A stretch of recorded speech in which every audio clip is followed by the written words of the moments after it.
దేవుని విషయమే ఆసక్తి ఏది నీలో? వాక్యం విషయమే ఆసక్తి ఏది నీలో? యోబు అంటున్నాడు, రహస్యముగా ఒకవేళ నేను అలా చేస్తే దేవుని దృష్టికి ఏమైపోతాను? అది ఉన్నావేమో ఒకవేళ వేషధారిగా గమనించో. కార్యాలు ఎందుకు జరగాలి నీకు? ఎందుకు చేయాలి దేవుడు? ఖండితంగా చెప్పారు వాళ్ళు, ఇవి మేము చేయమంతే. దానియేలు చెప్పాడా లేదా? రాజు భోజనం మేము భుజించమంతే, మాకొద్దు, మాకు శాకాహారం పెట్టండి, 10 రోజులు టైం ఇవ్వండి, వాళ్ళ ముఖాలు చూడండి, మా ముఖాలు చూడండి, తర్వాత మాట్లాడు నువ్వు కావాలంటే. ఎవరి ముఖాలు బాగున్నాయి? వీళ్ళయే బాగున్నాయి. గట్టిగా చెప్పండి. అంత ఖండితంగా ఉండాలి నువ్వు. దేవుని విషయంలో నీకు ఆసక్తి ఉండాలా? ఎందుకు లేరా నాయన, వంకాయ బెండకాయ తింటే ఏమొస్తుంది? రాజు భోజనం తిందాం, 10 రోజులు రాజు భోజనం తిందాం, వాళ్ళు పెడతానంటే నువ్వేంద్ర నాయన దానియేలు గమ్ముంటరా నువ్వు నీ భక్తి.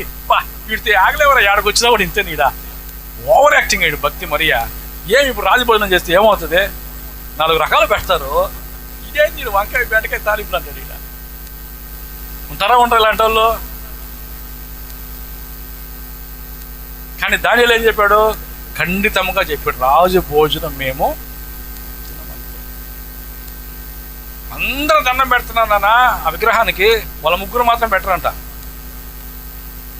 పెట్టకపోతే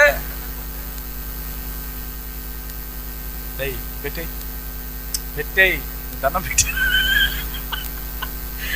పెట్టేయి మంటరా ఆయన, మనకెందుకురా పెట్టేస్తే పోతే గమ్ము అనేవాళ్ళు ఉన్నారా లేదా? ఉన్నారు. చూస్తామనంటే రేపు అన్ని తీసేస్తారు మనకి గవర్నమెంట్. ఎందుకు వచ్చింది ఎందుకు వచ్చిందే మనకి ఇవన్నీ?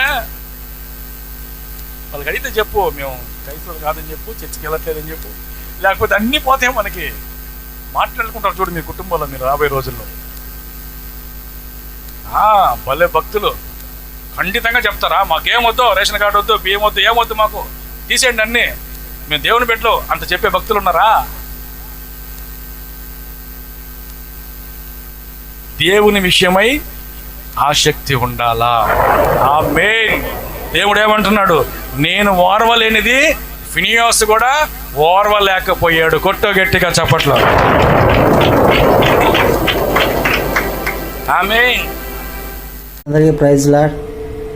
దేవుడి మాటలు మిమ్మల్ని బలపరిచినట్లయితే ఆ వాక్యాన్ని ఇతరులకి షేర్ చేయండి, లైక్ చేయండి, కామెంట్ చేయండి. మీ సమస్య ఏదైనా కూడా కామెంట్ ద్వారా తెలియజేయండి.